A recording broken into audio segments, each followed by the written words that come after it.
Get out of my gym! This place isn't for girls like you. Blake Mercer jabbed a finger toward Nyla and Naomi beside the squat rack. Those weights are for athletes. Trevor smirked. Look at them. Matching outfits, matching attitudes. Bet they can't even lift the bar. Nyla stayed still while Naomi met their eyes calmly. We're here to train. We came to work hard, mind our business, and get stronger just like everyone else in this gym. Blake laughed. You two wouldn't survive my warm-up. Trevor kicked Naomi's gym bag across the floor. Pick that up and go find a treadmill before someone gets hurt. Blake pointed toward the exit. Touch those plates again, and I'll throw you out myself. Neither bully realized the twins had spent years fighting in MMA cages, training to make arrogant men beg for mercy. Before we go any further, comment where in the world you are watching from, and make sure to subscribe because tomorrow's story is one you don't want to miss. The doors to Iron Forge Athletic Club were heavy and glass, and they swung open like the entrance to somewhere that wasn't meant for them. Nyla felt it the second she stepped inside. The cold air hit first. Then the smell. Rubber mats, iron, and sweat baked into the walls over years of use. The equipment was new. Everything gleamed. Chrome barbells lined the rack along the far wall like trophies. The mirrors stretched floor to ceiling, doubling the size of the room and reflecting every person in it back at themselves. And right now, every person in it was looking at Nyla and Naomi. The music didn't stop. The weights didn't stop moving. But something shifted. A ripple of awareness rolled through the room the moment the twins walked in, like they had interrupted something private. Nyla kept her chin level. Her old gym bag hung from her right shoulder, the strap repaired twice with duct tape. The fabric faded from black to a dull gray.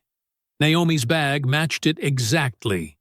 Same wear, same repairs, same story. Their matching hoodies were clean but not new. Their sneakers were worn at the soles. None of that mattered. Nyla told herself that and kept walking. Naomi stayed close at her side, eyes already scanning the room. They were heading toward the squat racks in the back when the two of them stepped into the path. Blake Mercer moved first. He was big, not just tall, thick through the shoulders and chest in a way that said he had spent years building himself into something that filled rooms on purpose. He wore a sleeveless shirt that showed off arms covered in veins, and he moved with the slow, easy confidence of someone who had never been told to move out of the way. Trevor Kane came with him, stepping up to Blake's right, like a shadow that had learned to laugh. He was grinning already, the kind of grin that meant he had already decided this was going to be fun. They stopped directly in front of the squat racks. Whoa, whoa. Blake held up one hand, looking the twins over like they were something strange that had wandered in from outside. Y'all lost? Trevor laughed, short and sharp, like a bark. Seriously, Trevor said, tilting his head at their bags. What is that? Did you two sew those together yourself? What's holding that strap on? Is that tape? Naomi's jaw tightened. Nyla felt it without looking. We're here to train, Nyla said. Her voice came out flat and calm, the way she needed it to. Same as everyone else. Blake smiled. It didn't reach his eyes. Nah, see, that's the thing. This room is for real athletes. He gestured around the space like he owned it, which, in every way that mattered here, he seemed to think he did. Not for girls playing dress-up with their little tape bags. Snickers came from somewhere behind them. Nyla didn't turn to look. They moved around the two men and set up at the nearest open squat rack. Naomi loaded the bar with focus and intention, hands moving quick, eyes forward. Nyla stood close, watching her back. Then Trevor walked over. He didn't say anything at first. He just reached out and pulled a plate off the left side of Naomi's bar. Casual. Like it was nothing. like the bar wasn't already loaded on the other side. The bar tilted hard. Neela's hands shot out and caught it before it could swing. The metal was cold and heavy against her palms. She held it steady, arms trembling for just a second before she got it back under control. Naomi spun around. Her fists were already closed. Nyla stepped between them, not in front of Naomi, just close enough to press her arm gently, fingers wrapping around her sister's forearm. One touch. A signal they had used since they were kids. Wait. Naomi breathed through her nose, hard. Her eyes were burning. Around them, phones were out, students filming, not stepping in, not saying a word. Blake smirked from a few feet away. Maybe y'all should bounce before this gets embarrassing. Naomi looked past Nyla and locked her eyes directly onto Trevor's face. "Touch my bar again," she said. Low Trevor didn't move after Naomi said it. He just stood there with a half smile on his face, like he was deciding whether to take her seriously or laugh. He laughed. "Regret it?" He repeated her words slowly, tasting them. "You hear that, Blake? Little girls got threats." Blake pushed off the wall he was leaning against and clapped twice. Slow, mocking. "Cute," he said. "Real cute." Nyla kept her hand on Naomi's arm for another second, then let go. She turned back to the bar and began reloading the plate Trevor had pulled off. Her hands were steady. Her face said nothing, but her eyes were tracking everything. They lasted another 20 minutes on the floor before it became clear that Blake and Trevor weren't done. The two men kept circling, kept making comments just loud enough to carry. A few other gym members laughed along, the kind of laughing that came from wanting to stay on the right side of someone powerful. Nobody offered to help. Nobody said, "Stop." When Nyla and Naomi moved toward the auxiliary mat room at the back of the building to work on their ground drills, footsteps followed. The auxiliary room was smaller. Rubber flooring, blue crash mats spread across most of the ground, a row of mirrors along the far wall. No one else was in there when the twins arrived. That changed fast. Blake and Trevor came in behind them and let the door swing shut. "See? I've been watching you two," Blake said, walking a slow circle near the edge of the mat. "And I think you came in here thinking you were going to impress somebody." He stopped and looked directly at Nyla. "But I don't think you got what it takes. I think you're soft underneath all that attitude." Neela set her bag down near the wall and turned to face him. "You can think whatever you want," she said. Blake moved fast for a big man. He crossed the mat in 3 steps and grabbed Neela's wrist hard, yanking her toward him like he was going to prove something in front of an audience. His grip was rough and tight, fingers digging in, his whole body leaning into the power of it. He expected her to pull back, to stumble, to look afraid. Nyla did none of those things. She stepped into him instead of away. Her free hand dropped to his knee, and she pivoted her hip sharply into his body, hooked the back of his leg with her foot, and drove her weight forward. Blake left the ground. He hit the mat hard. The sound was loud and flat, the kind that rings in a room and doesn't leave quickly. His breath punched out of him in a grunt. He lay there, blinking up at the ceiling, arms out, completely unsure of what had just happened to his body. The room went silent. Then Trevor moved. He came straight at Naomi.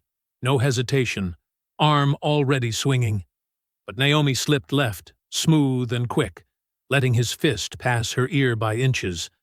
She grabbed his extended arm, stepped deep into his stance, and swept his front leg out from under him in one clean motion. Trevor went down hard on his side. Before he could process it, Naomi was already behind him. She wrapped her arm across the front of his throat and pressed, settling her weight into his back with calm, controlled precision. Not choking him out, just holding him there, making sure he felt exactly how helpless he was. Trevor grabbed at her arm with both hands and got nowhere. The room stayed completely still. Someone near the doorway breathed out slowly. A few phones were already up, recording. Wide eyes, open mouths. A guy near the back wall finally spoke. How did they... Where did you learn that? Naomi didn't even look at him. We fight MMA, she said simply. Training for a national qualifier. She released Trevor and stood up, stepping back, brushing nothing off her sleeve like the whole thing had been routine. Trevor rolled onto his side, coughing. Blake was sitting up now, chest heaving, jaw tight. He looked at Nyla, then at the phones pointed at him, then back at Nyla. He stood up slowly. The humiliation was all over his face, but something else was sitting underneath it. Something colder. Something that had been insulted in a way it had never been insulted before. He held her gaze, and his voice dropped to just above a whisper. You just made the worst mistake of your lives. The bus smelled like rubber and old upholstery. Nyla sat by the window, watching the campus buildings slide past in the dark. Streetlights flashed across her face one at a time. Naomi sat beside her, scrolling through her phone with both thumbs moving fast. It's everywhere, Naomi said. She tilted the screen so Nyla could see. The video was already at 40,000 views and climbing. Someone had caught the whole thing. Blake hitting the mat, Trevor going down, Naomi settling into the chokehold, like it was nothing. The comments were rolling in faster than they could read. These girls are built different. Blake Mercer just got folded by a girl half his size, El Mau. Ironforge has never seen anything like that. Who are they? Somebody find out their names. Naomi let out a short laugh. Not a happy one. The kind that comes when something feels good and scary at the same time. Nyla didn't laugh. She watched the comments pile up and felt the hope trying to rise in her chest. She let herself feel it for exactly 3 seconds. Then she pressed it back down. Don't get too comfortable, she said quietly. Naomi lowered the phone. Can I enjoy this for 5 minutes first? Enjoy it, Nyla said. Just don't trust it. Naomi leaned her head back against the seat and stared at the ceiling of the bus. The fluorescent strip light above them flickered twice. Outside, the city rolled by, dark storefronts and lit-up gas stations and empty sidewalks. Then Naomi's phone buzzed with a notification she didn't recognize. A direct message from an account she'd never seen before. She opened it. Hey, my name is Marcy Bell. I work at Iron Forge. I saw what happened today. I just want you to know what you did took guts. Blake and Trevor have been doing this kind of stuff to women at that gym for months. Pulling weights, blocking equipment, saying disgusting things. Management never did anything. Nobody ever pushed back before. Thank you. Naomi read it twice. Then she handed the phone to Nyla without saying anything. Nyla read it. Something moved across her face. She handed the phone back. Save that message, she said. Naomi nodded. Screenshot already taken. The bus stop closest to their apartment building was 3 blocks from Coach Tate's gym.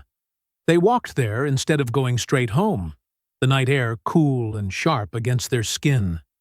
The gym lights were still on. They could see Coach Tate's silhouette through the narrow window beside the door, moving slowly between the equipment.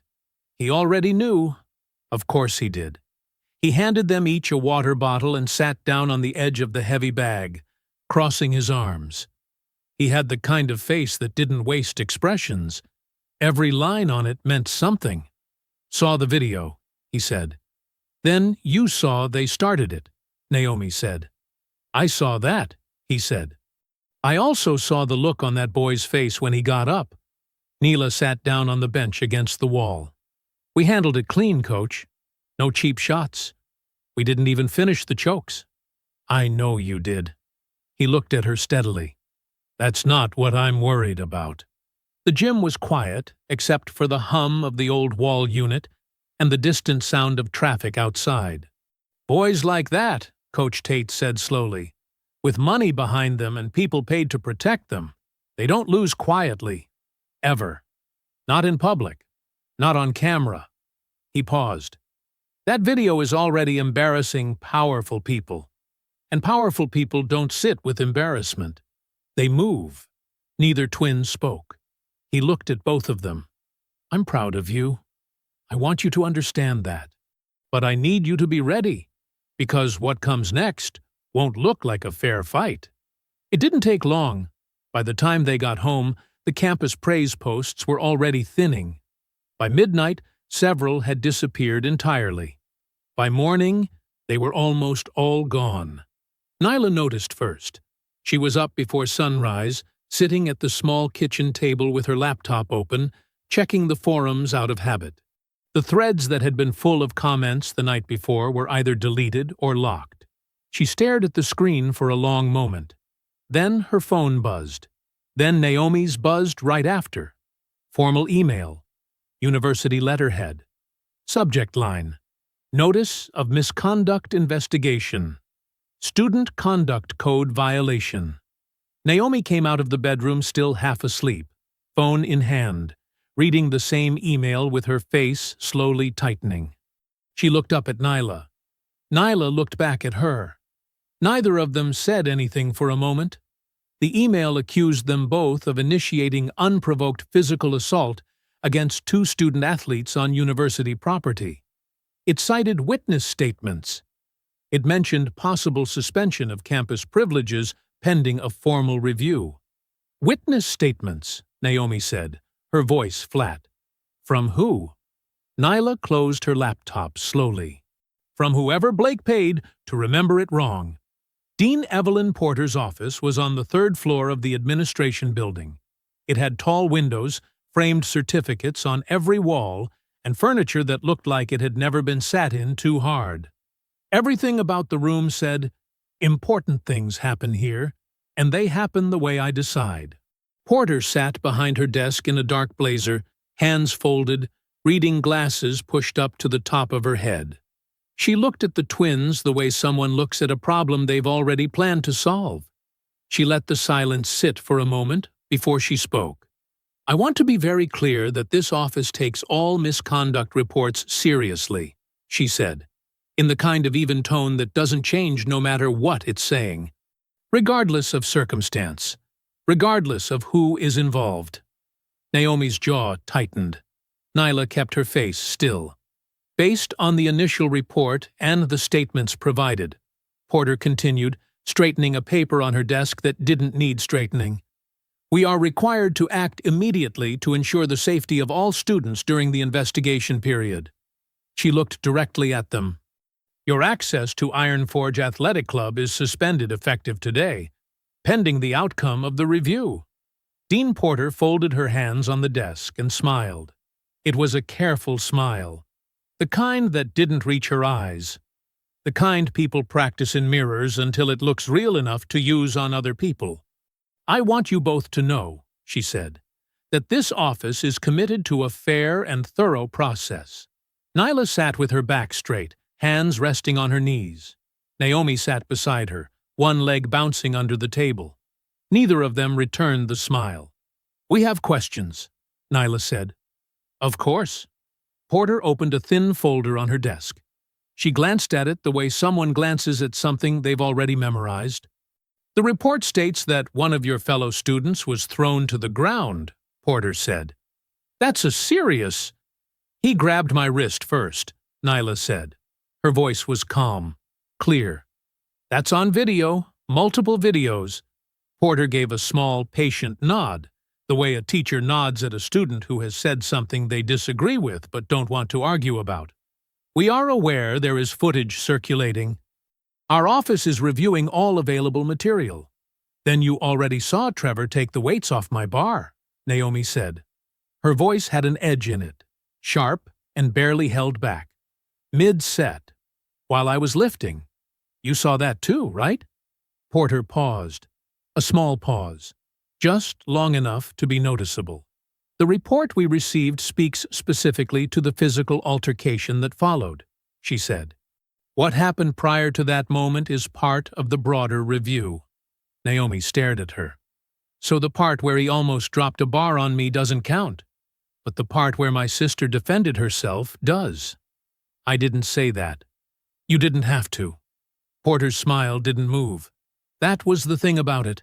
It just stayed there, perfectly in place, like it was painted on. Nyla leaned forward slightly.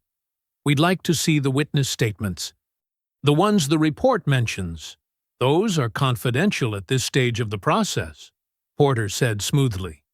Confidential from us, Naomi said, but not from the people who wrote them. Several students have expressed that they feel unsafe coming forward openly, Porter said. She let that sentence hang in the air like it meant something solid, like it explained everything. Nyla looked at her. She thought about asking the next question. She knew the answer already. She asked it anyway. Unsafe from who exactly? Porter closed the folder. I understand this is frustrating. I truly do. But until the investigation is complete, the suspension of your facility access remains in effect. We hope to resolve this quickly. She stood, which was her way of ending the conversation without saying it was over. Outside Iron Forge, Blake and Trevor were waiting. Not inside. Not pretending to train. Just standing near the entrance with their arms crossed like they owned the door. Blake had his phone out, recording the moment with a lazy half-grin on his face. Trevor laughed at something he said, and the sound of it carried across the courtyard. Campus security stood next to the twins as they were told, formally and in plain language, that they were not permitted to enter the facility. Blake watched the whole thing with the expression of someone watching a show they already knew the ending to. He didn't say a word. He didn't have to. Coach Tate listened without interrupting. He sat in the small back office of his gym, elbows on his knees, hands clasped together in front of him. The fluorescent light above flickered the way it always did. The sound of a speed bag echoed from the other room. When Nyla finished explaining, he was quiet for a moment. Without certified training hours logged at an approved facility, he said slowly, the qualifier committee can pull your eligibility. It's in the registration terms. He looked at them both. You knew that. We know, Nyla said. He rubbed the back of his neck. I'm gonna make some calls, see what I can do. But his voice didn't carry the confidence his words tried to hold. The medical bill was on the kitchen table when they got home. Their mother had left it there without comment, which was somehow worse than if she had said something. It was a thick envelope, already opened, the pages sticking out slightly. Nyla picked it up, looked at the total at the bottom, set it back down. Her mother was in the next room, watching television with the volume low, pretending not to be thinking about the same number. Naomi's phone buzzed. She looked at the screen. Their landlord's name. She already knew what it said before she opened it. Final notice. Rent 3 weeks past due. Pay in full by Friday, or we begin the removal process. Naomi read it twice. Then she put her phone face down on the counter. She walked out of the apartment without saying anything. Nyla heard her footsteps on the stairs, moving fast. She found her in the stairwell 1 floor down. Naomi's fist was pressed against the wall. Not pulling back. Not throwing punches. Just pressed there, hard, like she was trying to hold the wall up or hold herself together. And the line between those two things had completely disappeared. Her shoulders were shaking. When Nyla got close enough, she could hear her crying. Not loudly. Naomi never cried loudly. It came out in tight, short breaths, like she was fighting the tears the same way she fought everything else, and losing anyway. Naomi, don't. Her voice cracked on the single word. She kept her face toward the wall. Nyla stood beside her. She didn't reach out yet. She just stood there, close enough for Naomi to feel her presence. This isn't about the gym anymore, Naomi said. Her voice was raw, broken at the edges. It stopped being about the gym, It's the bills. It's Mom. It's the apartment. It's all of it, Nye. All of it at the same time. She finally turned, and her eyes were red, cheeks wet, chest heaving with the effort of holding herself upright. We can't afford to lose this fight. We literally cannot afford it. She pressed her fist into the wall one more time. Hard. The sound echoed up the empty stairwell. Then she slid down until she was sitting on the cold floor, back against the wall, knees pulled to her chest. Nyla sat down beside her. The stairwell was quiet. Just the two of them, shoulder to shoulder, in the dim light, with everything they were carrying pressing down on both of them at once. The heavy bag swung hard to the left. Naomi caught it with a round kick that cracked through Coach Tate's small gym like a gunshot. Again, Coach Tate said. He stood in the center of the mat with his arms crossed, gray stubble on his jaw, a stopwatch hanging around his neck that he hadn't looked at once. He didn't need it. He could feel time the way some people feel weather coming. Naomi kicked again. Harder. The chain holding the bag groaned against the ceiling bolt. Again. She kicked again. And again. Each strike louder than the last. Each one carrying something that had nothing to do with technique. Stop. Naomi didn't stop. She threw another kick, then followed with a 3-punch combination that made the bag fold inward. Naomi, stop. She threw one more hook. Then she dropped her hands and stood there breathing hard, sweat running down her temples, her wraps dark with moisture. Coach Tate walked toward her slowly. He was 58 years old. His knees didn't work the way they used to. His left shoulder clicked every time he raised his arm above his head. But when he moved across a mat, there was still something dangerous about him. Something that remembered every fight he'd ever been in. He stopped in front of Naomi and looked at her the way only he could. Not angry, not disappointed, just honest. "What were you hitting?" he asked. She wiped her face with her forearm. "The bag." "No. You were hitting Blake Mercer. You were hitting Trevor Kane. You were hitting Dean Porter and that landlord and those bills on the counter." He tapped the side of the heavy bag gently with one finger. "This thing doesn't fight back. They do. And if you carry rage into a cage against someone who fights back, you will lose. Every single time." Naomi looked at the floor. Across the room, Nyla finished her drill set on the ground mat. Shrimp drills, hip escapes, guard transitions, clean, controlled. Her breathing was steady. Her face was focused. Whatever she was feeling inside, she kept it locked behind technique. Coach Tate pointed at her. "Your sister is angry too. You know that, right?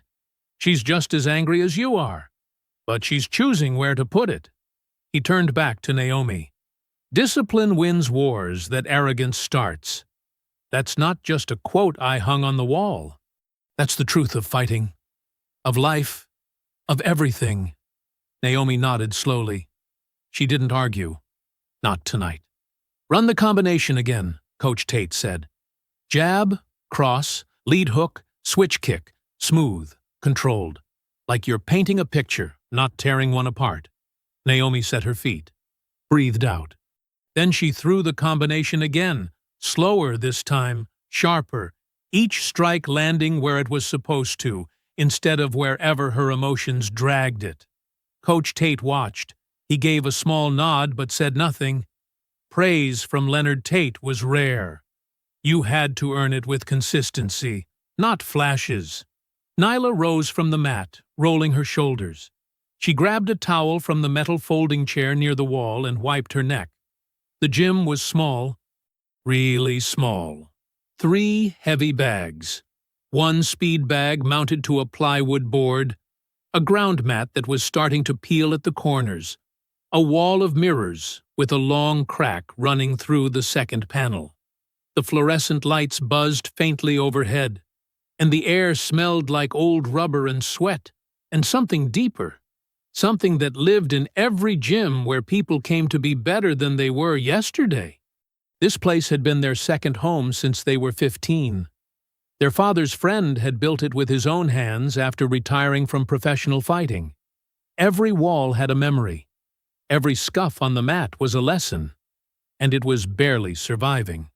Coach Tate hadn't mentioned it, but Nyla noticed the overdue electric bill taped to the office door. She noticed the bucket in the corner catching drips from the leaking ceiling. She noticed that half the lights in the back hallway no longer turned on. Everyone was drowning, just at different depths. The front door opened. All three of them turned at the same time. Coach Tate stepped slightly forward, instinct putting him between the door and the twins. A young woman stood in the doorway. She was short, maybe 5'3", with dark hair pulled back in a messy ponytail, a messenger bag slung across her body, and glasses that sat slightly crooked on her nose. She wore jeans and a plain gray jacket.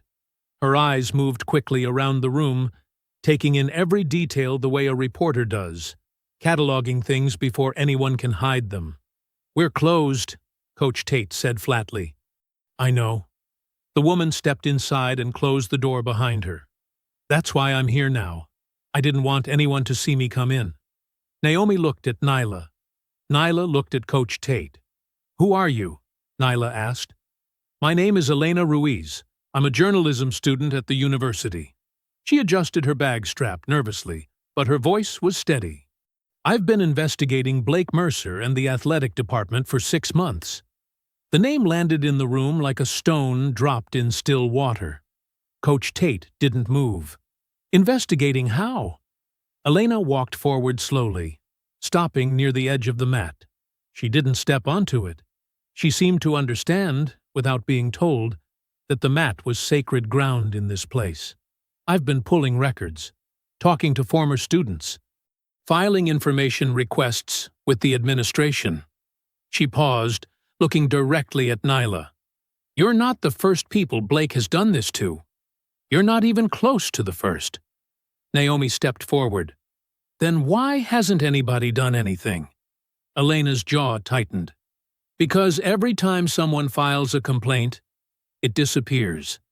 Every time a student speaks up, they get pressured into silence, threatened with academic probation, told their scholarships depend on cooperation." She looked between the twins. "Blake's father donates over $2 million a year to the university's athletic program. Football facilities, training equipment, coaching salaries. His money touches everything, and Dean Porter has made it her personal mission to keep that money flowing, no matter what it costs." Nyla felt her stomach tighten. She had suspected something like this after the meeting in Porter's office. The way the dean's eyes had slid away from the truth. The way she had rephrased everything to make the twins sound like the problem. But hearing it laid out plainly, with names and numbers, was different. It made the whole thing feel bigger, heavier. "How many complaints?" Nyla asked quietly. Elena reached into her messenger bag and pulled out a thick manila folder. The edges were worn. A rubber band held it shut.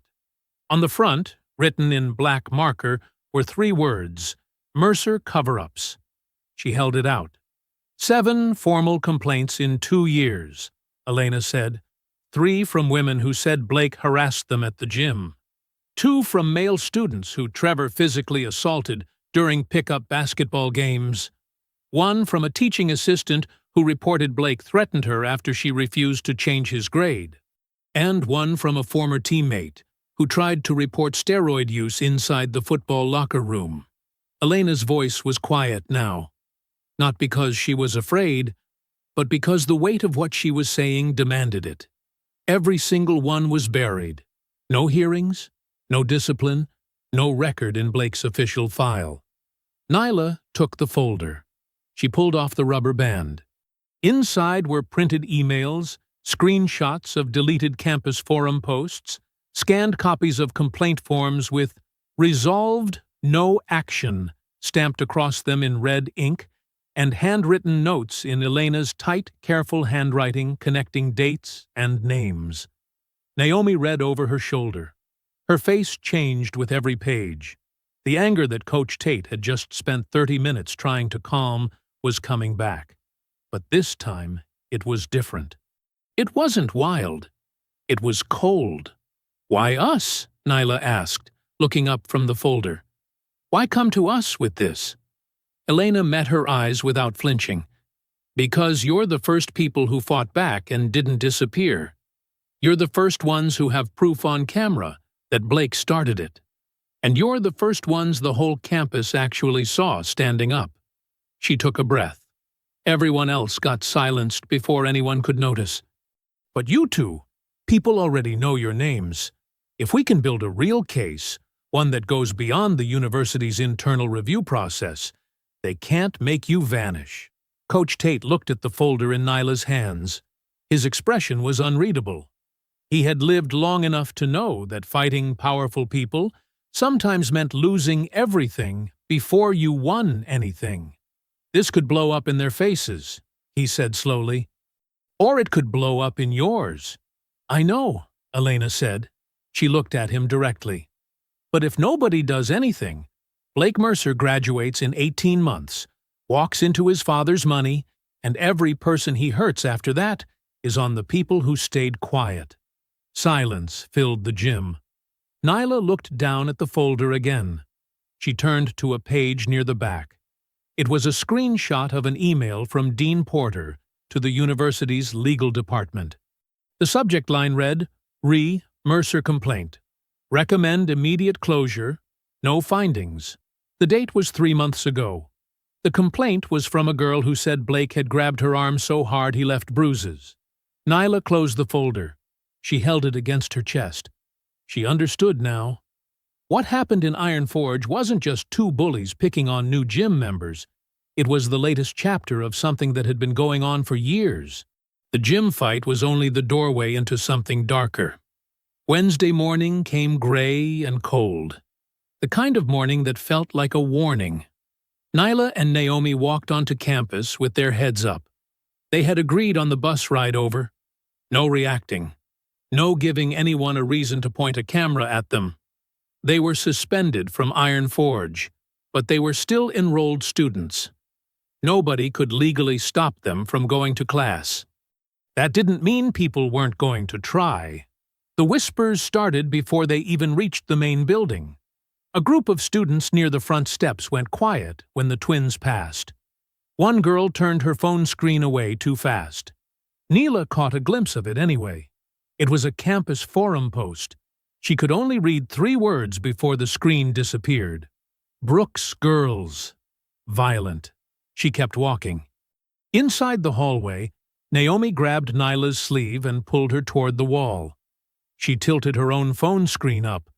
She had been reading the posts since they left the bus stop. The fake accounts had gone up overnight. 3 different posts on the main campus forum. One claimed Nyla had been caught cheating on a kinesiology exam last semester and that her professor had covered it up as a favor. Another post called both twins attention-chasing clout girls who had staged the Iron Forge confrontation to build a social media following. The third post was worse. It included a blurry photo of Naomi in the gym from the takedown moment and called her dangerous and unstable, claiming she had a history of violent behavior toward other students.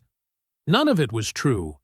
Every word was a lie, dressed up to look like a concern. Nyla looked at the posts without speaking.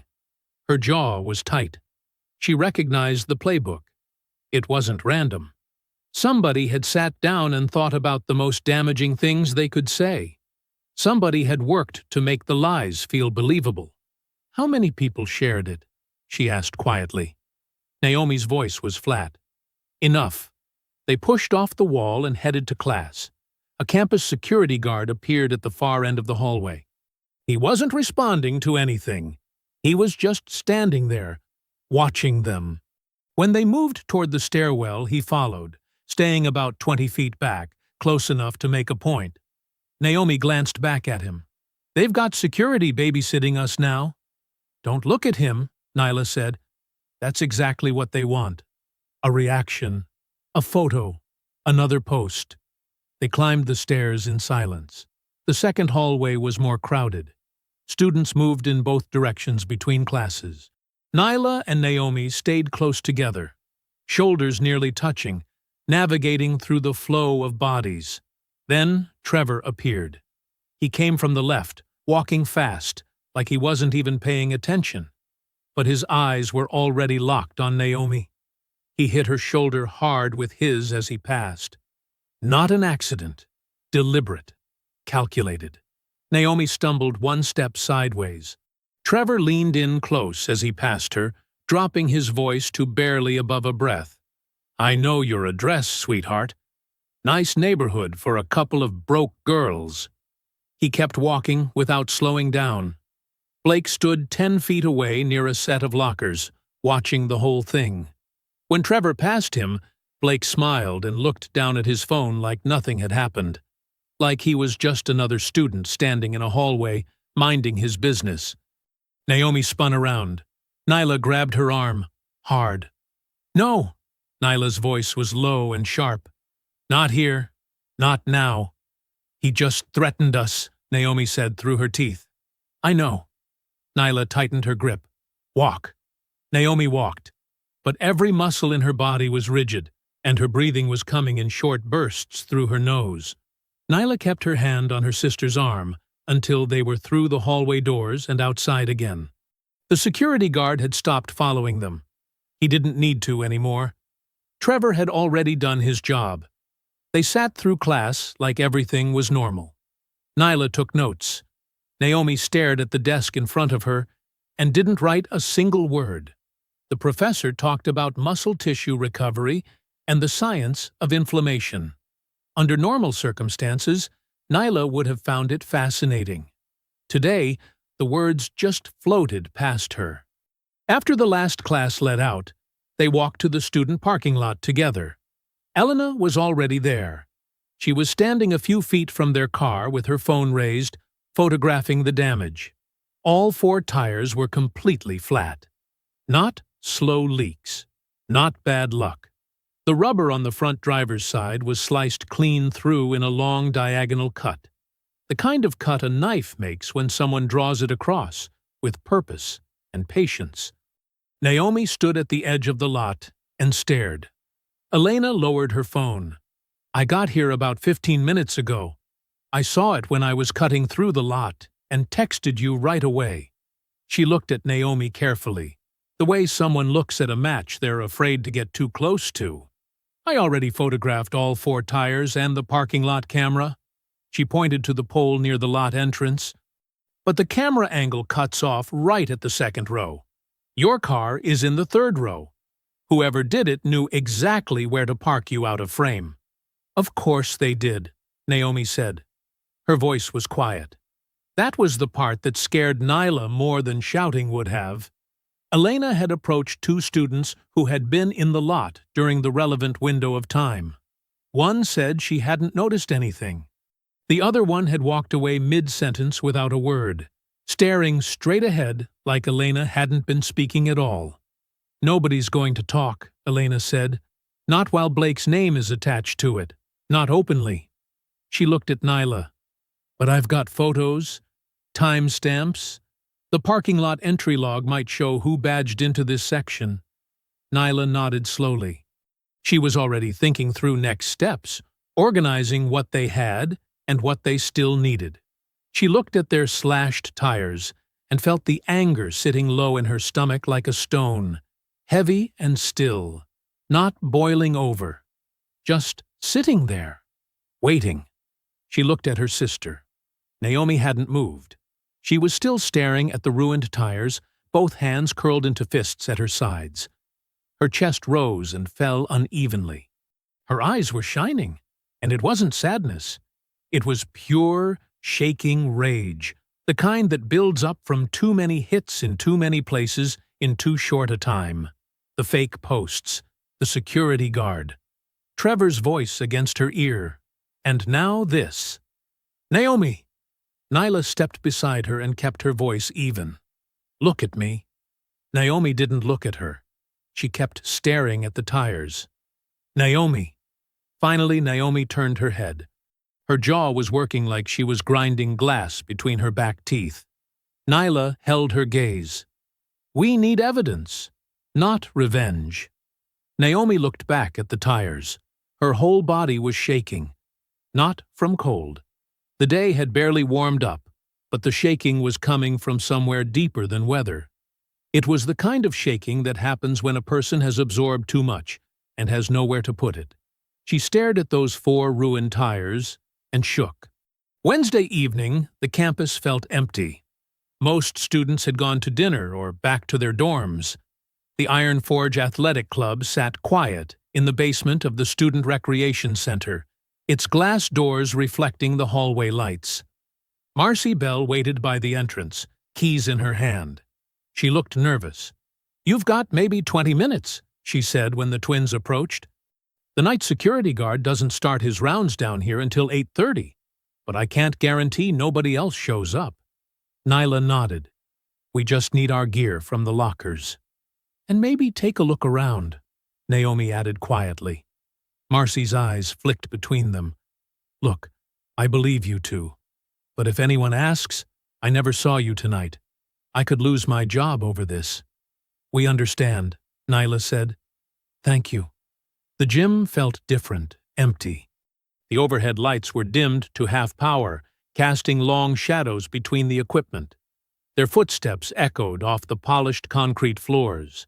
Nyla headed toward the front desk area, where they'd left some workout journals.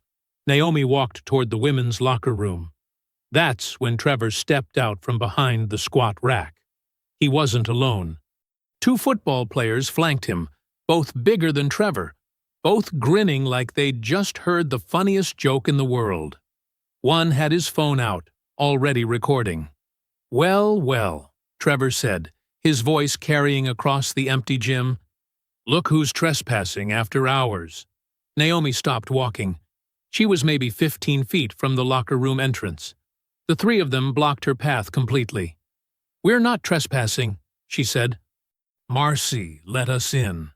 "Marcy's not supposed to let suspended students into the facility," Trevor said. He pulled out his own phone and held it up, the camera light blinking red. "Especially violent ones." At the front desk, Nyla heard voices. She looked up from the journals she'd been gathering. "You know what I think?" Trevor continued, stepping closer to Naomi. "I think you two are here to cause more trouble. Maybe break some equipment. Maybe hurt some people."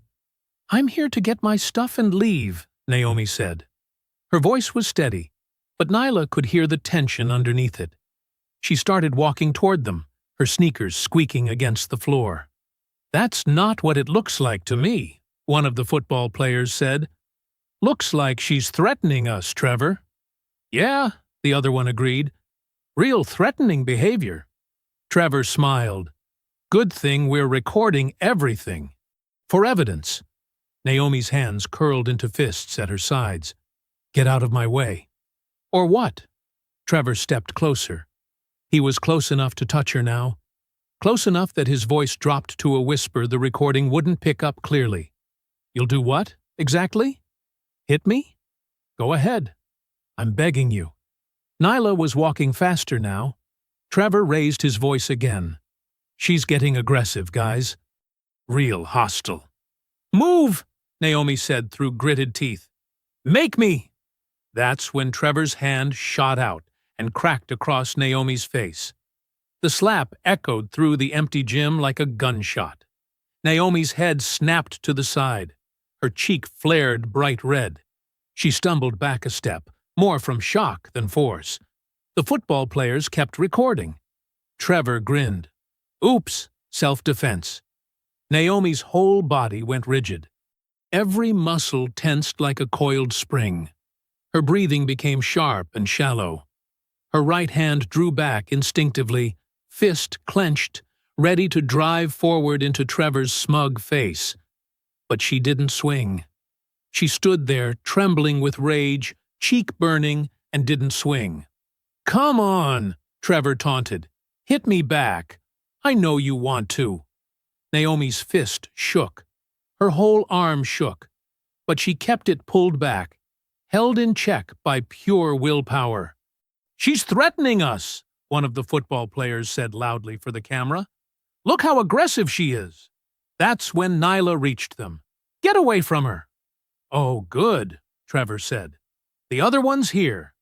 Now we can get both of you on camera being violent." The sound of footsteps echoed from the stairwell. Multiple sets of footsteps, moving fast. Campus security uniforms appeared in the doorway, radios crackling.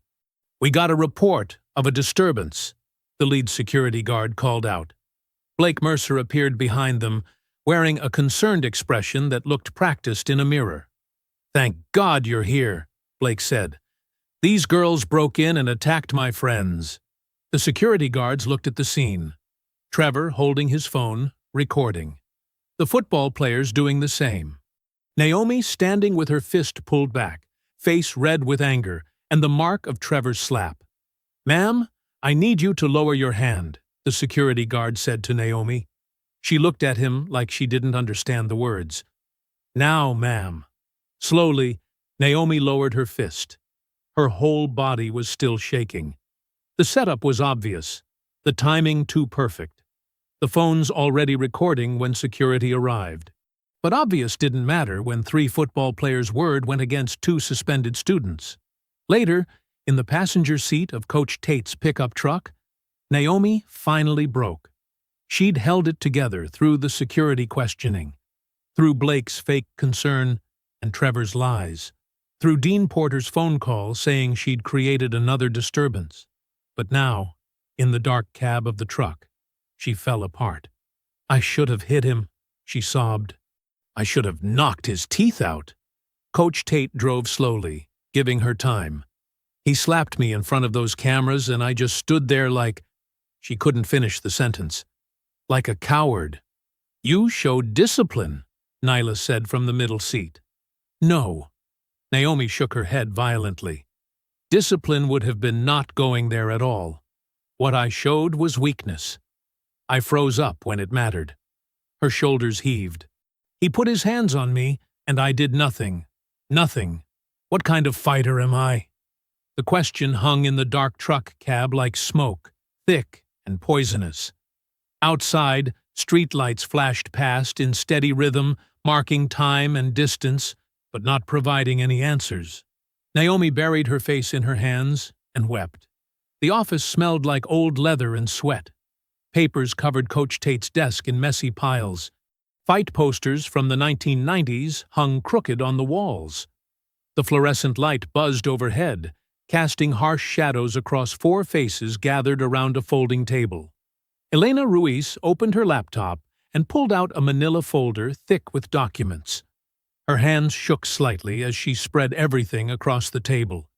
"What I'm about to show you changes everything," she said. "This isn't just about gym bullying anymore." Nyla leaned forward. Naomi sat with her arms crossed, still angry from the locker room setup. Coach Tate poured coffee from a thermos, his weathered face serious. Elena pulled up a bank statement on her screen. Blake Mercer isn't just some rich football player throwing his weight around. He's running an underground betting operation using campus athletes. She pointed to highlighted numbers. "Look at these deposits. 15,000 here, 22,000 there. All cash, all undocumented." "Betting on what?" Coach Tate asked. "Everything. Football games, basketball, wrestling matches. But the real money comes from fixed outcomes." Elena clicked to another document. "Athletes throw games, fake injuries, miss key plays. Blake takes bets from off-campus gamblers who think they're getting inside information." Nyla studied the screen. "How do you know this?" "I've been investigating corruption in athletics for months. Blake and Trevor aren't just bullies. They're criminals." Elena's voice got harder. "And they're using steroids to control the outcomes." She showed them photographs of vials and syringes. "Performance enhancers for when they need to win." muscle relaxants, and sedatives for when they need to lose. Trevor handles distribution. Blake handles the money. Naomi finally spoke. What does this have to do with us? Dean Porter knows everything. Elena pulled out printed emails. She's deleted complaints, buried assault reports, and covered up failed drug tests, all to protect Blake's father's donations to the athletic program. Coach Tate read over the emails, his jaw tightening. How much money are we talking about? Blake's family has given over $2 million in the past 3 years. Porter will do anything to keep that flowing. Elena's voice turned bitter. Including letting Blake and Trevor terrorize female students. She opened another file. There was a girl last semester, Sarah Martinez. Blake cornered her at a party, assaulted her, and when she reported it, Porter buried the complaint. Sarah transferred schools to get away from him. The office fell silent except for the buzzing light. Neela felt sick. You have proof of all this? Partial proof. Bank records, some emails, witness statements. Elena closed the laptop. But I need something concrete. A confession, original video footage, or direct financial evidence. What kind of confession? Naomi asked. Blake or Trevor, admitting to the gambling, the steroids, or the assaults. Something recorded and undeniable. Elena looked at both twins. Something that would force the police to act regardless of Porter's influence.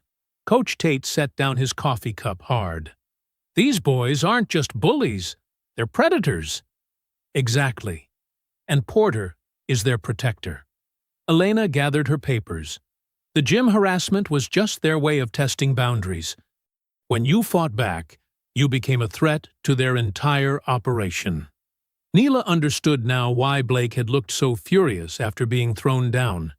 It wasn't about embarrassment. It was about control. So what do we do? Naomi asked. Elena looked directly at her. We expose them, but it has to be perfect. One mistake, one uncontrolled reaction, and they'll spin it to make us look like the criminals.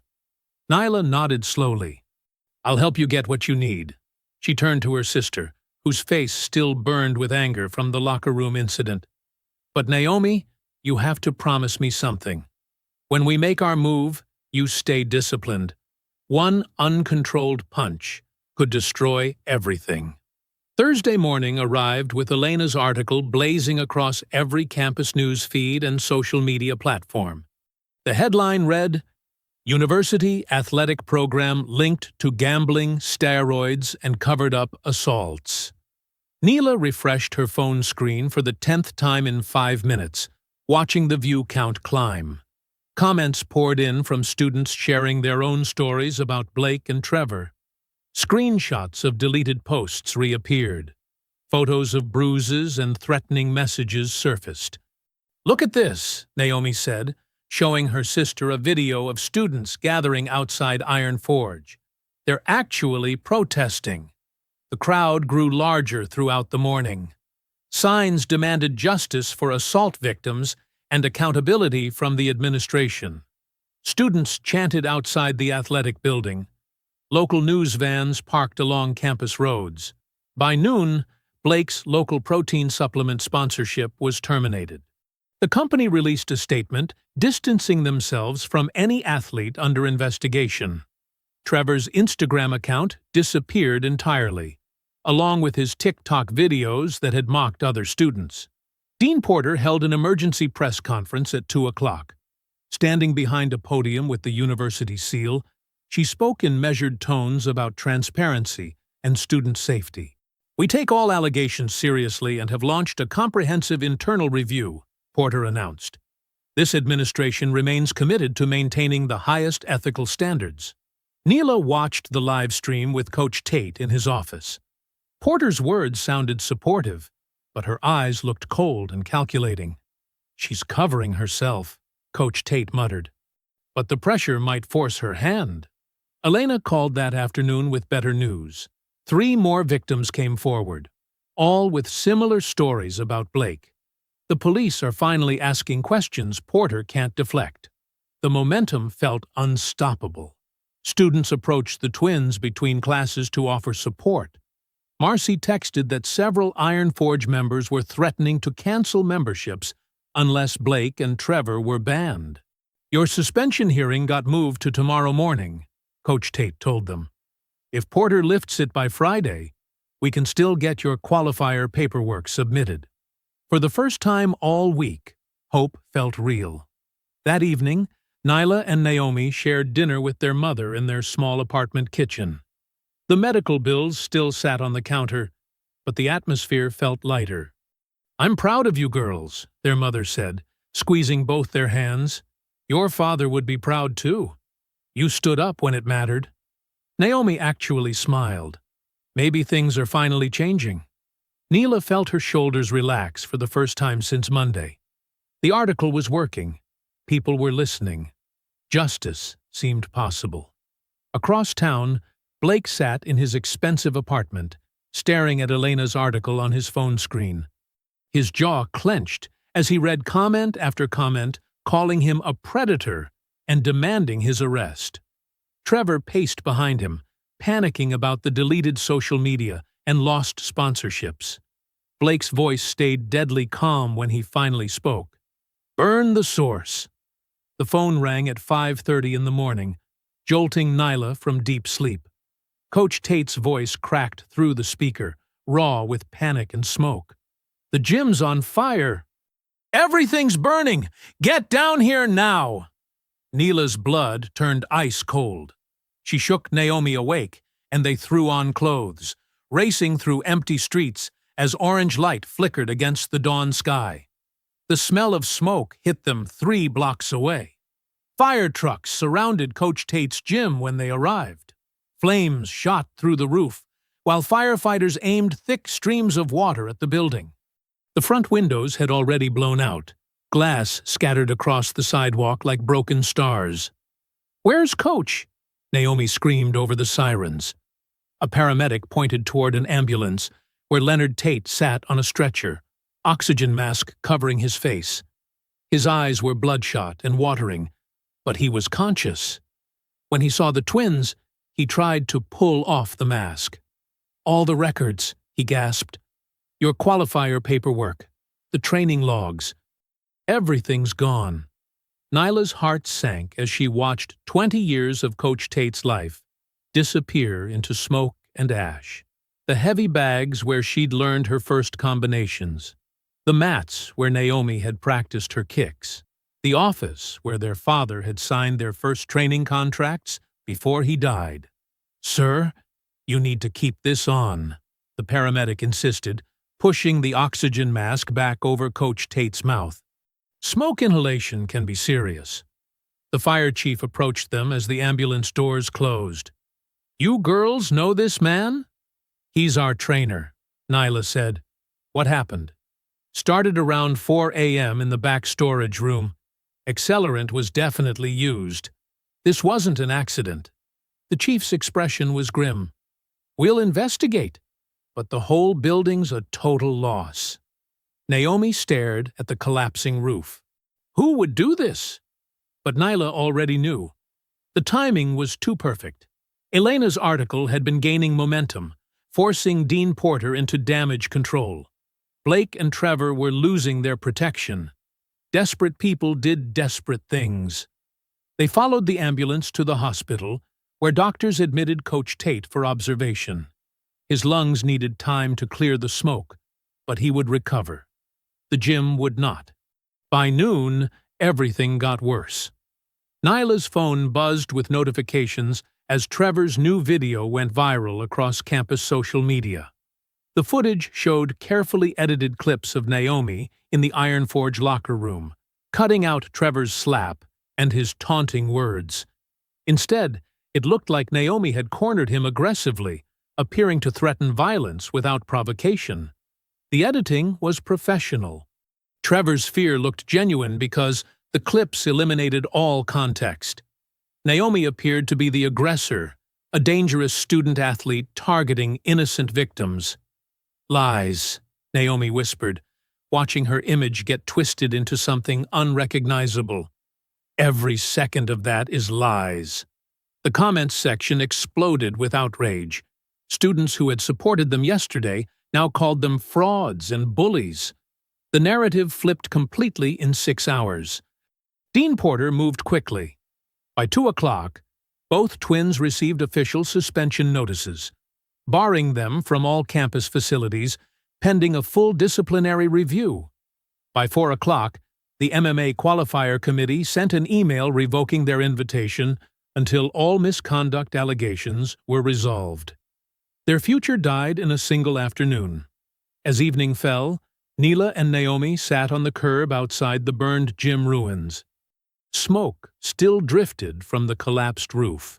Their clothes smelled like ash and defeat. Emergency tape fluttered in the wind around the property. Students walked past without making eye contact. The same people who had cheered their takedown videos now whispered about edited footage and aggressive behavior. Blake and Trevor had won by destroying everything that mattered. Naomi's voice came out barely above a whisper. They took everything. Neela stared at the blackened walls where she had learned to fight, where her father had taught her that strength meant protecting what you loved. The weight of complete failure pressed down on her chest. But something stirred deep inside. Something that couldn't be burned or edited or suspended.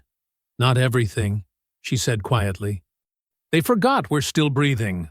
Friday afternoon sunlight streamed through Elena's dorm room window as she hunched over her laptop, scrolling through hours of archived live stream footage. Her eyes burned from staring at the screen, but she refused to stop. Somewhere in Trevor's digital footprint lay the proof they needed. Trevor was careless with technology. He live-streamed everything: workouts, parties, random campus walks, craving constant attention and validation. Most of his content was mindless garbage, but Elena suspected his ego had captured something valuable during the chaos of recent events. She clicked through Wednesday night's archived streams. Trevor had been broadcasting from his dorm room, showing off his expensive gaming setup and bragging to viewers about handling problems. The stream quality was poor, with Trevor moving in and out of frame while talking on his phone. Elena almost missed it. At timestamp 11:47 p.m., Trevor stepped away from his computer while still broadcasting live.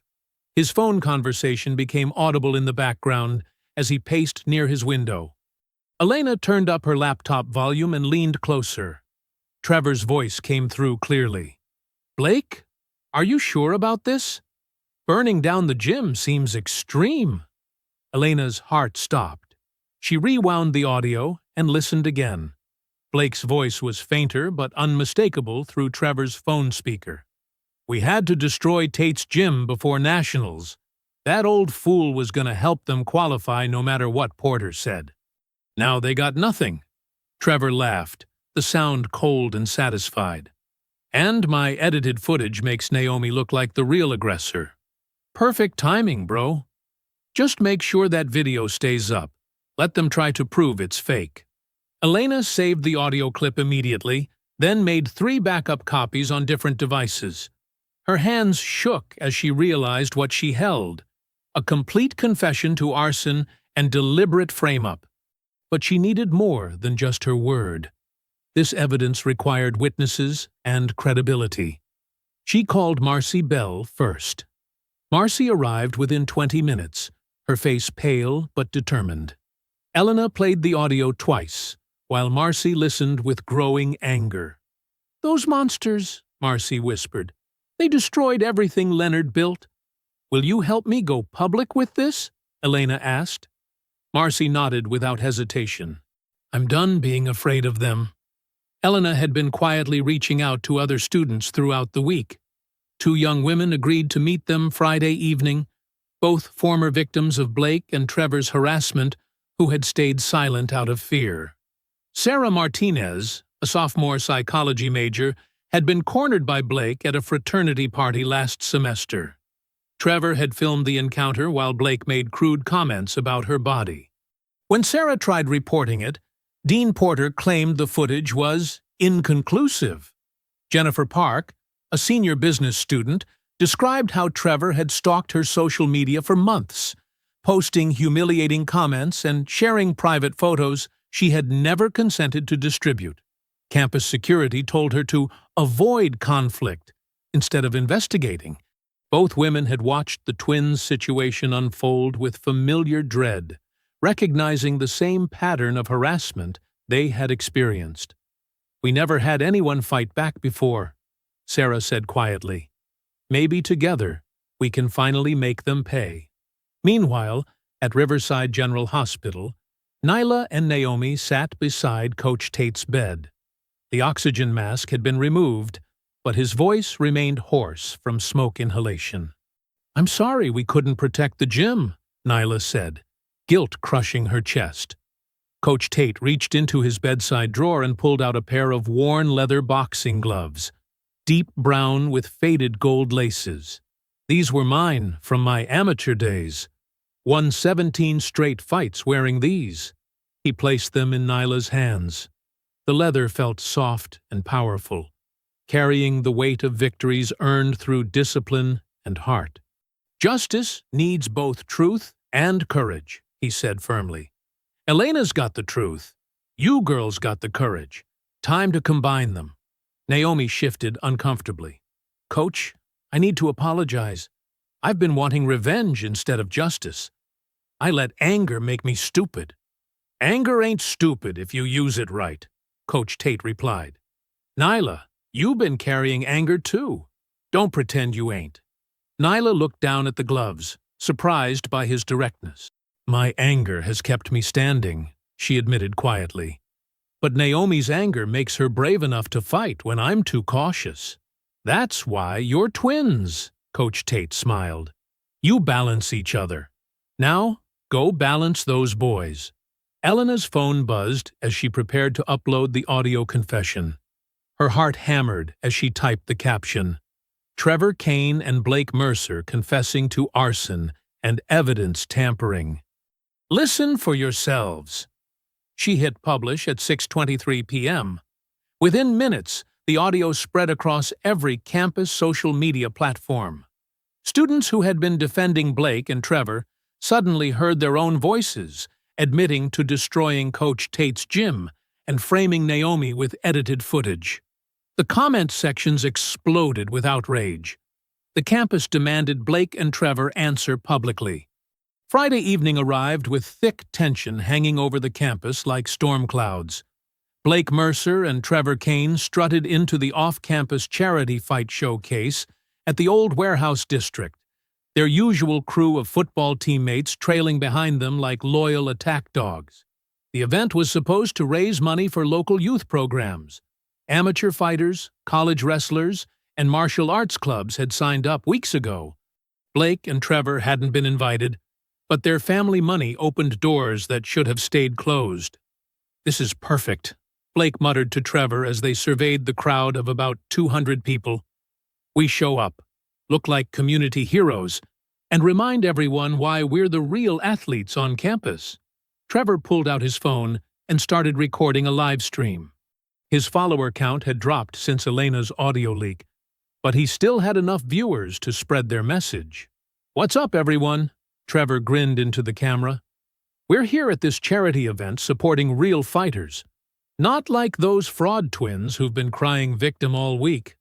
Blake leaned into the frame, his polished smile masking the rage burning behind his eyes. "Yeah, Nyla and Naomi Brooks. Where are they now?" Hiding behind fake evidence and edited audio clips. They talk tough online, but won't step up when real competition shows. "Cowards," Trevor laughed. "They sucker-punched us in the gym when we weren't ready, then acted like they're professional fighters. I bet they've never been in a real sanctioned bout in their lives." The comments started flooding in immediately. Most were angry responses defending the twins, but Blake and Trevor ignored them, feeding off their own arrogance. "If they're so tough, why don't they prove it?" Blake continued. "Right here, right now. But they won't, because they know we'd destroy them in front of everyone. Miles away, Naomi sat in the ruins of Coach Tate's gym, watching the live stream on Elena's laptop. The smell of smoke and melted rubber still hung in the air. Burned equipment lay scattered around them like the skeleton of their dreams. "Look at these idiots," Elena said, disgusted. "They're actually bragging after burning down your gym." Neela paced behind them, wearing Coach Tate's old championship gloves on her hands. The leather felt warm and alive, like it carried the spirit of every fighter who had ever refused to quit. "They think we're broken," Naomi said quietly, her voice cold as winter steel. Without asking permission, she grabbed Elena's laptop and started typing a response in the livestream chat. But that felt too small, too hidden. Instead, she started her own livestream right from the gym's destroyed interior. Within seconds, notifications exploded across campus social media. Students who had been watching Blake and Trevor immediately switched over. Blake, Trevor. Naomi's voice cut through the phone speaker like a blade. "You want to prove you're real fighters? Stop talking and fight us where everyone can see." The chat erupted. Students started tagging friends, sharing the stream, demanding the showdown happen immediately. Nyla stepped into frame beside her sister. "Tonight, at your charity showcase, sanctioned bouts with referees, medical staff, and cameras recording everything. No edited footage," Naomi continued. "No lies. Just you, us, and the truth in front of witnesses." Back at the warehouse, Blake's live stream viewer count plummeted as everyone switched to watch the twins. His face darkened with fury, but Trevor just laughed. "They actually want to get humiliated in public," Trevor said. "This is better than I hoped." The showcase promoter, Marcus Webb, approached them nervously. He was a former amateur boxer trying to build community programs through legitimate fighting events. "Listen, I heard about the challenge. My lawyers say if both parties consent and we follow athletic commission rules, we can add 2 exhibition bouts tonight." Blake's father had donated money to Marcus's youth program last year. The pressure was immediate and obvious. "The entire campus is watching this," Marcus continued. "If I don't sanction the fights, people will say I'm protecting you. But if you don't show up, they'll call you cowards forever." Dean Porter arrived 20 minutes later, demanding the event be canceled. But by then, over 3,000 students were live streaming, sharing, and heading to the warehouse. The public pressure became too massive to contain. "This is a disaster," Porter told Marcus. "If someone gets seriously hurt, the lawsuits will destroy everyone." "Then make sure you have good medical staff," Marcus replied coldly. He had seen Elena's evidence and heard the audio confession. His respect for institutional authority had evaporated. At 8 o'clock, Nyla and Naomi arrived at the warehouse wearing matching black fighting shorts and sports tops. Across the chest of each shirt was Coach Tate's gym logo, a simple design of 2 gloves touching, representing respect between fighters. The crowd parted as they walked through. Some students cheered. Others filmed nervously. Everyone seemed to understand they were witnessing something that would be talked about for years. Elena followed close behind, camera ready to document everything. Marcy Bell, the gym employee who had first reached out to them, stood near the entrance with Sarah and Jennifer, the 2 women who had come forward with their own stories of harassment. Coach Tate had insisted on leaving the hospital against medical advice. He sat ringside in a wheelchair, oxygen tank beside him, but his eyes burned with fierce pride. The warehouse had been transformed into a legitimate fighting venue. 2 regulation cages sat side by side, with professional lighting, medical stations, and referee equipment. Marcus had called in favors to make everything official. Blake and Trevor waited near the first cage, surrounded by their football teammates. They looked confident, pumped up, ready to prove their dominance in front of the biggest audience they had ever faced. But something had changed in their expressions. The easy arrogance was still there, but underneath lurked a flicker of genuine uncertainty. The twins looked different than they had in the gym, more focused, more dangerous, more like actual fighters instead of angry college students. Trevor stepped toward the first cage, rolling his shoulders and grinning at the crowd like he owned the building. His eyes found Naomi and locked on hers across the warehouse floor. "Ready to get embarrassed, princess?" he called out, loud enough for everyone to hear. Naomi stepped forward to meet him, and the entire warehouse fell silent. Trevor climbed into the cage first, bouncing on his toes and flexing for the cameras. His grin stretched wide and cruel as he stared down at Naomi like he still owned the night. The cage door slammed shut with a metallic clang that echoed through the warehouse. 3,000 people held their breath as Naomi Brooks and Trevor Kane faced each other under the harsh live stream lights. The referee, a professional brought in by Marcus, checked both fighters and stepped back. "Touch gloves if you want to show respect." Trevor spat on the mat instead. "I don't respect trash." Naomi kept her hands at her sides. Her dark eyes stayed locked on Trevor's face, reading every micro-expression, every tell that Coach Tate had taught her to recognize in an opponent's body language. "Fight!" the referee called. Trevor exploded forward immediately, not with technique, but with raw aggression. He threw a wild haymaker that missed Naomi's head by inches, then grabbed the cage fence with his left hand to steady himself while throwing an illegal elbow with his right. The crowd booed, but the referee let it slide as a warning. Naomi circled left, staying light on her feet. Trevor pursued her like a rabid animal, throwing combinations that had power but no precision. He caught her with a glancing shot to the shoulder, then immediately grabbed the fence again to leverage a brutal knee toward her ribs. This time, it connected. Pain exploded through Naomi's side. She stumbled backward, tasting copper in her mouth. Blood appeared on her lip, where she had bitten down hard to avoid crying out. Trevor grinned and raised his arms to the crowd, like he had already won. "Come on, tough girl. Where's all that mouth now?" The warehouse erupted in competing chants. Blake's football teammates screamed encouragement. Students who supported the twins booed Trevor's dirty tactics. The noise became deafening.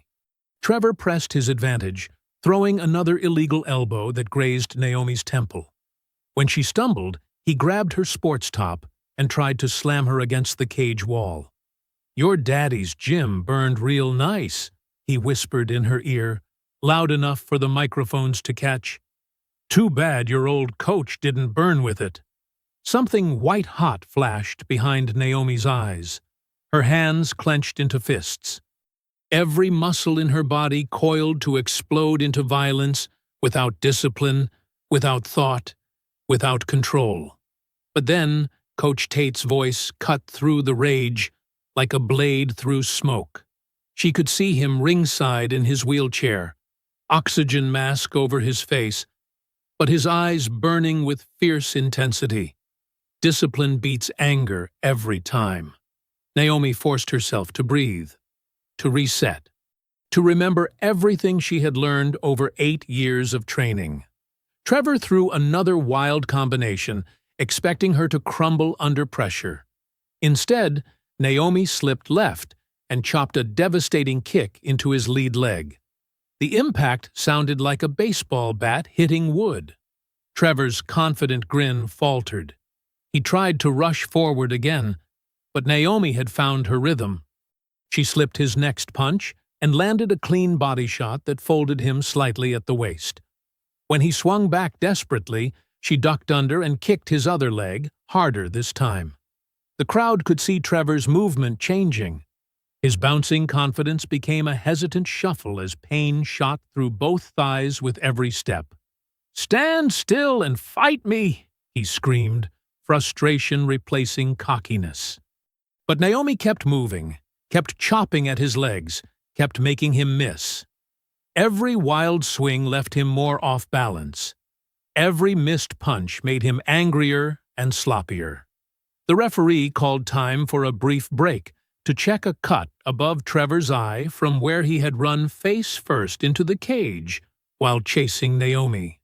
During the pause, Trevor glared across the cage. "I'm gonna hurt you bad, little girl. Then I'm gonna find your sister." When fighting resumed, Trevor charged like a desperate bull. But desperation made him stupid. He threw a massive overhand right after the referee had clearly called break to check Naomi's lip. The illegal strike was obvious to everyone in the warehouse. The crowd exploded in outrage. Even Blake's teammates looked uncomfortable. But Trevor's illegal punch had left him completely exposed. Naomi stepped forward and threw the cleanest head kick of her life. Her shin connected with Trevor's temple like a hammer striking an anvil. The impact echoed through the warehouse louder than the crowd's roar. Trevor's eyes rolled back. His knees buckled. He crashed to the mat like a felled tree. Naomi immediately followed him down, establishing side control with textbook precision. Trevor tried to buck and roll, but his movements were sluggish and uncoordinated. Naomi transitioned smoothly to mount position and began landing controlled strikes to his exposed ribs. "Stop! Stop!" Trevor gasped, no longer the confident predator who had entered the cage. The referee stepped in and waved his hands. "Fight's over!" The warehouse erupted. Students jumped from their seats. Camera phones flashed like lightning. The live stream chat exploded with thousands of messages per second. Trevor lay stunned on the mat, staring at the warehouse ceiling with unfocused eyes. Blood trickled from his nose. His chest rose and fell in rapid, panicked breaths. Naomi stood over him slowly, her own chest heaving but her expression calm and controlled. She looked down at the boy who had tormented her, who had burned Coach Tate's gym, who had tried to destroy her future. "You never owned me," she said quietly, but the arena microphones caught every word. Medics carried Trevor out on a stretcher while he mumbled incoherently about his head hurting. The warehouse crowd stayed on their feet, energy crackling through the air like electricity before a storm. Blake Mercer stepped through the cage door. He looked different than the cocky football star who had bullied them in Iron Forge. His shoulders were broader, his arms more swollen. Veins bulged unnaturally across his neck and forearms. The steroids had transformed him into something that barely looked human. "Your sister got lucky," Blake said as he rolled his massive shoulders. "You won't." Nyla touched her gloves together and centered herself. She had watched Blake's body change over the past months. Coach Tate had warned her that steroid users got stronger, but also more reckless. Their cardio suffered. Their joints became brittle. She just had to survive long enough for his fake strength to crumble. The referee brought them to the center. "Keep it clean. Protect yourselves at all times." Blake grinned. "I'm gonna break every bone in your body." The fight began. Blake exploded forward like a freight train. His first punch missed Nyla's head by inches and cracked against the cage so hard the entire structure shook. His second punch caught her shoulder and sent her stumbling backward. He grabbed her around the waist and slammed her against the fence with terrifying force. The impact drove the air from her lungs. Pain shot through her back and ribs. "Not so tough now," Blake roared. He pinned her against the cage and drove short, brutal punches into her ribs. Each strike felt like a sledgehammer. Nyla gasped and tasted blood in her mouth. But she had trained for this moment her entire life. Instead of trying to escape, Nyla wrapped her arms around Blake's thick torso and pulled him into a tight clinch. She locked her hands behind his back and forced him to carry her full weight while she caught her breath. Blake tried to throw her off, but the clinch position neutralized his power advantage. He pushed and pulled and twisted, but Nyla held on like her life depended on it. "Let go of me," Blake grunted. 30 seconds passed. 40. 50. Blake's breathing became heavier. The unnatural muscle mass from steroids was demanding oxygen his cardiovascular system couldn't provide. Sweat poured down his face. Nyla felt his grip loosening. She broke the clinch and stepped back, watching Blake's chest heave. A cut had opened above her left eye, and blood trickled down her cheek, but she was still standing. Blake wiped sweat from his forehead and charged again, throwing wild haymakers that missed by wider margins than before. Nyla slipped under one massive punch and drove a hard uppercut into his exposed ribs. Blake doubled over, gasping. "What's wrong?" Nyla asked. "Getting tired already?" Blake's face twisted with rage and desperation. "You think you're better than me? My family built this university. My father owns people like you." The crowd heard every word through the arena microphones. Camera phones captured his snarling face as he revealed exactly who he really was beneath the polished public image. Nyla circled away from his increasingly sloppy attacks. She landed another body shot, then another. Each punch sank deeper into Blake's softening midsection. "You're nothing!" Blake screamed, his voice cracking. "Porter does whatever my father tells her. We burned that gym because we wanted to. Nobody can touch me." The live stream chat exploded. Students in the warehouse looked at each other in shock. Blake was confessing to everything while thousands of people watched. Blake stumbled forward, exhausted and desperate. Nyla stepped to the side, grabbed his arm, and used his own momentum to trip him to the mat. He crashed down hard, all pretense of athletic grace gone.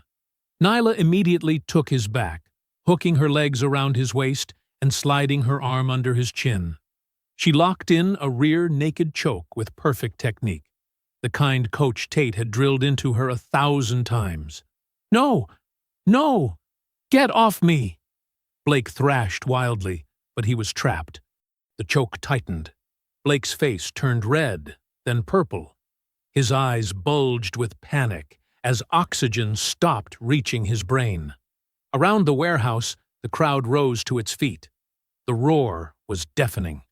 Blake's hand slapped frantically against Nyla's arm. He was tapping out. The referee stepped between Nyla and Blake as the tap-out was confirmed. Blake gasped and rolled onto his side, defeated and humiliated in front of thousands of witnesses. Police officers moved through the crowd toward the cage. Detective Maria Santos had been watching the live stream from her patrol car when Blake's confessions started pouring out.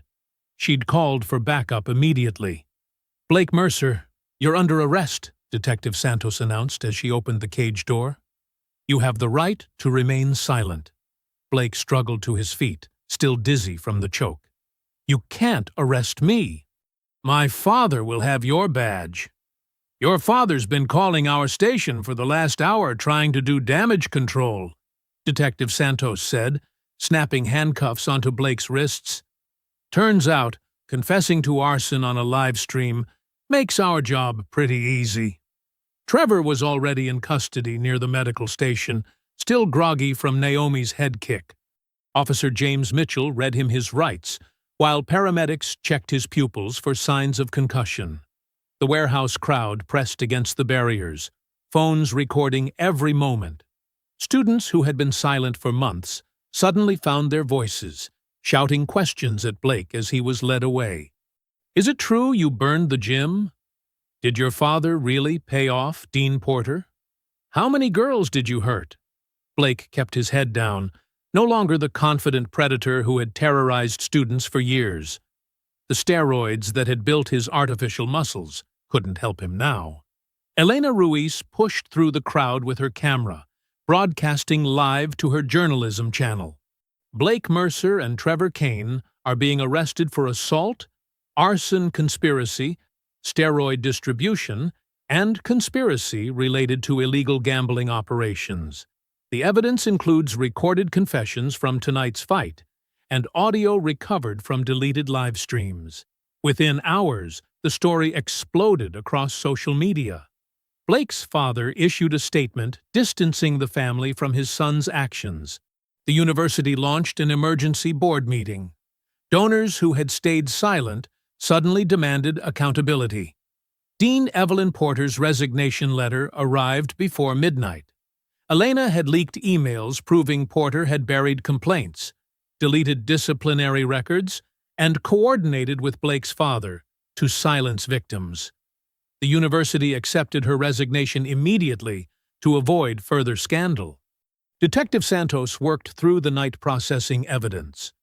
The recovered audio from Trevor's live stream provided clear proof of their arson conspiracy. Blake's confessions during the fight had been broadcast to over 50,000 viewers. Former victims started coming forward with testimony they'd been too frightened to share before. By Tuesday morning, both Blake and Trevor faced multiple felony charges. The district attorney announced she would seek maximum sentences given the scope of their crimes and the institutional corruption that had protected them. The university reinstated Nyla and Naomi with full apologies. Their MMA qualifier invitation was restored with expedited processing. The athletic department offered them full scholarships and access to any training facilities on campus. News outlets picked up the story nationwide. Video clips of the twins' victories played on sports networks, alongside discussions about campus corruption and institutional accountability. 3 weeks later, Coach Leonard Tate walked slowly through the front door of his rebuilt gym. His lungs were still healing from smoke inhalation, but his doctors had cleared him for light activity. The new facility was twice the size of the old one. Community donations had poured in from across the country after Elena's reporting went national. Local businesses donated equipment. Former MMA professionals sent signed gear and training materials. A gleaming new sign hung above the entrance: Brooks Combat Academy. Nyla and Naomi were leading a youth class when Coach Tate arrived. 20 kids from the neighborhood threw combinations on heavy bags under their instruction. The sight made his eyes water, though he blamed it on residual smoke sensitivity. "Looking good in here," Coach Tate said, his voice still slightly hoarse. Naomi grinned and hugged him carefully. "We kept your rules. Discipline first, attitude second, technique third. Smart girl. How are the sponsorship deals treating you?" Nyla adjusted a young boy's stance on the bag. 3 companies want to sign us after nationals. Plus, the university is covering all our expenses through graduation. You earned every bit of it. The afternoon training session ended with the kids practicing basic defensive positions. Nyla noticed how focused they were, how seriously they took the responsibility of learning to protect themselves. As the last students filtered out, a small black girl appeared in the doorway. She couldn't have been more than 12, wearing an oversized hoodie and clutching a crumpled $20 bill. She stepped inside hesitantly, looking around at the pristine equipment and motivational posters covering the walls. Nyla approached slowly, recognizing the nervousness she'd felt walking into Iron Forge just weeks earlier. "Hi there. First time?" The girl nodded, not trusting her voice. "What's your name?" "Zara." Nyla smiled and pulled a pair of youth training gloves from the equipment rack.